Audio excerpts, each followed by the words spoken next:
Hey guys, Fury91, and I'm talking about the PS5. Now, the PS5 I think is rumored to be announced next year, and that it's rumored to come out in 2020.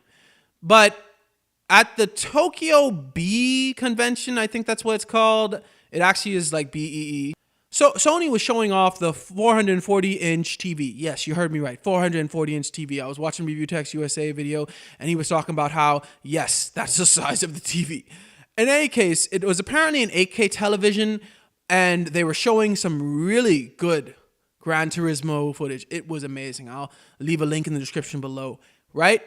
But here's the thing. Afterwards, Kansunori Yamauchi, probably butchered that name, he's the CEO of Polyphony Digital, and he was actually at the conference, and he was talking about how the games and whatnot, and he was basically saying, like, you couldn't run this on the PS4 Pro. It's basically at its limit. And so we're going to run this for next consoles or whatnot. And he was actually at the end, he was like, wouldn't be surprised or whatnot. I'm not quoting him exactly, but he was basically like, he could even expect it to run at 8K. Would that mean that the PS5 may be able to run some games at 8K? I doubt it. I seriously doubt it. Right now, even high-end graphic cards at 4K 60 FPS per second, they struggle sometimes at running certain games. Yes, the GTX 1080 like Ti probably can run almost any game at 4K 60 FPS, but I find that even with most of the high-end graphic cards for PC, they struggle to run games at 4K 60 FPS. So 8K for consoles, I doubt it. I don't care how much a beast the PS5 is going to be. I doubt that it'll be that much of a beast to run any game on any type of 8K, native or otherwise. Right now, the PS4 Pro is using checkerboard rendering for at least some of its 4K games, so it's not native 4K. I don't see the next generation being anywhere near 8K.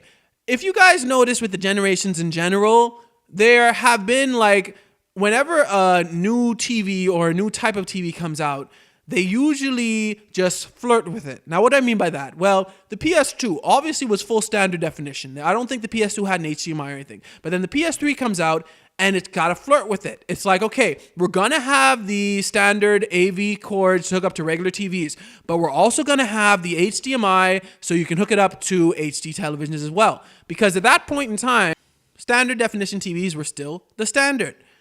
Then the PS4 comes out and it's like, okay, now HD TVs are the standard. My Xbox One S doesn't even have anywhere to hook up regular AV cords. So that's what I think is going to happen here. I think that the PS5 will be a 4K machine, basically. So they're not really fully into 4K yet, but they're flirting with it. And I think that's what's going to happen with next generation, that they are going to be fully into 4K. It's going to be basically where 4K now is the standard, because if it comes out 2020, I think enough people will own 4K televisions. I mean, they're already pretty cheap. At Best Buy's Black Friday this year, they had a Toshiba 4K HDR 43-inch for about $129.99 before taxes.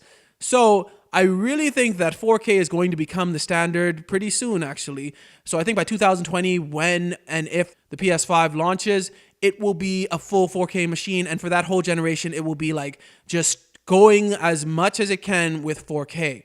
I don't think 8K will come in until the earliest PS6. And even then, I think the PS6 will simply flirt with 8K. It won't go all the way into 8K. It'll just be like, okay, we're going to try it out for a bit. And then I think the PS7 will be the first true 8K console. I just don't see the PS5 8K. I mean, 4K right now isn't even a true thing with consoles. Let's get to 4K first. And then after fully mastering 4K, let's try to deal with some 8K. But what do you guys think? Do you guys think 8K could even be a possibility for the PS5? Let me know in the comments below. Thanks for watching. Remember, like, share, and subscribe. May God bless you all.